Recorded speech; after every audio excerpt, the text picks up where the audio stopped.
mbora mukunze ugakunda uburyo yagitingamo ugakunda filimi yakinnye ariko nuko banakunze filimi bita Miss Nyambo na wundi yitwa Nyambo Jessica ngo wayikaza hano ku murenge wa Nyarugenge aho umukobwa wanyu Miss Nyambo Jessica amaze kuba asezerana imbere y'amategeko y'u Rwanda amaze kuba asezerana n'umukunzi we ibi byose baye nyuma y'iminsi mike cyane n'ubundi umukunzi wa Nyambo na wundi mwite Franka umwe mu basore bamaze iminsi bavuga cyane mu itangazamakuru dore yuko yaramaze iminsi mike cyane n'ubundi atereye ivi uwo bita Nyambo amusaba yuko bazabana akaramata rero ibi byose mu minota mike cyane ishize nibwo Miss Nyambo Jessica ndetse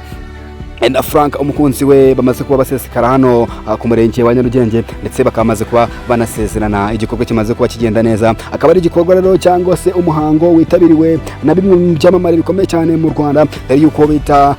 Nyambo Jessica yaje aherekejwe n'uwo bita Bwiza mu bahanzi bakomeye cyane mu Rwanda ariko nanone tutibagiye yuko yaje aherekejwe na timu ngari basanzwe bakinana filimi umunsi ku munsi harimo nko bita Rufosina harimo bita Kiramani ndetse harimo no bita Dr. Nsabe bakunze nawe kuba bakinana ndetse n'ibindi byamamare bagiye bakinana bisanzwe muri filimi rero umuhango wo gusezerana imbere y'amategeko y'u Rwanda ukaba ugenze neza ndetse ukomaze gusozwa ahangaha mu karere ka Nyarugenge n'ubundi hano ku murenge wa Nyarugenge rero bije nyuma yaho n'ubundi mu masaha makinye cyane yari yabanje ariko hatangiye kuvugwa inkuru zivuga yuko n'ubundi uyu nguyu Miss Nyambo Jessica aribuze kuba akusezerana imbere y'amategeko y'u Rwanda ariko nanone abantu benshi bakomeza kugenda batabyemera bavuga yuko bishobora kuba ari ibihuha ibi ngibi impamvu babitekerezaga cyangwa se bavugaga yuko bishobora kuba ari ibihuha ni imbere yuko ubwo bita Miss Nyambo Jessica yazaga kuba yambikwa impeta n'ubundi byaje kuba bigirwa ibanga ariko nanone bikaza kurangira bibaye cyangwa se bibaye impamo abantu batekerezaga bavuga yuko ngo kuba baza kuba basezerana nanone bishobora kuza kuba bikorwa mu ibanga ariko nanone ho biza kuba bigiye ku mugaragaro biza kugaragara yuko mu masaha makinye cyane ashize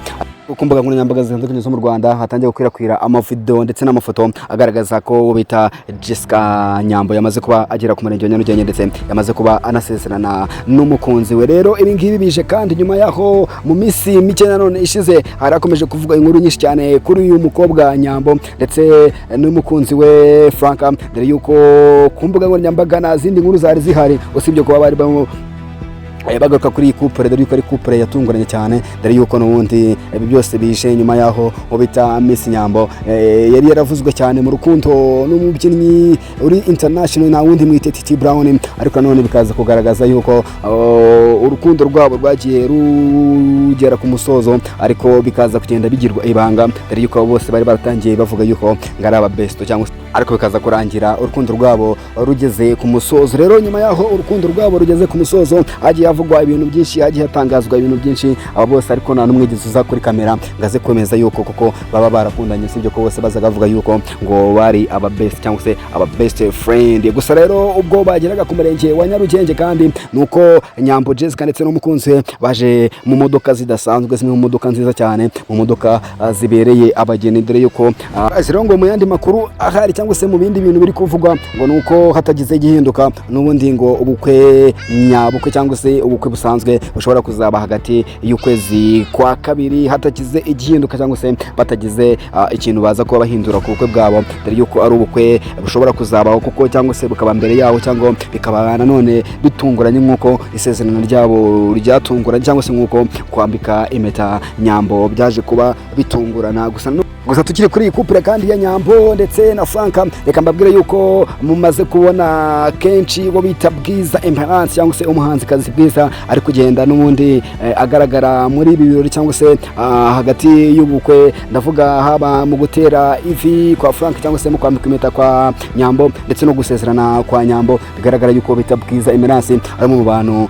bagaragiye bita Bwiza dore ko ari sanzwe n'inshuti ye magara gusa reka nkubwire gato kuri Bwiza mubwire yuko amakuru ari ku mihanda cyangwa se amakuru kuri social media bivuga yuko n'ubundi wabita Bwiza nawe ashobora kuba yaramaze kuba yambikwa impeta y'urukundo cyangwa se yaje kuba asabwa n'umusore kuko bazabana nawe akaramata nubwo ngo byagizwe ibanga ndetse bikaba uwo musore utari watangazwa cyangwa se ngo yerekanwe cyangwa se ngo abaze kuba agaragara mu bitangazamakuru, ariko ayo makuru arahari ndetse bamwe kazi katwifuriza rero Nyambo ndetse n'umukunzi we kuzagira urugo rwiza. Reka nanjye nsose gutyo, ariko reka mwibutse ngo nimba turakora subscribe yikore kugira ngo ubashe kubona n'ibindi biganiro ngira ngo tegurira. I love you.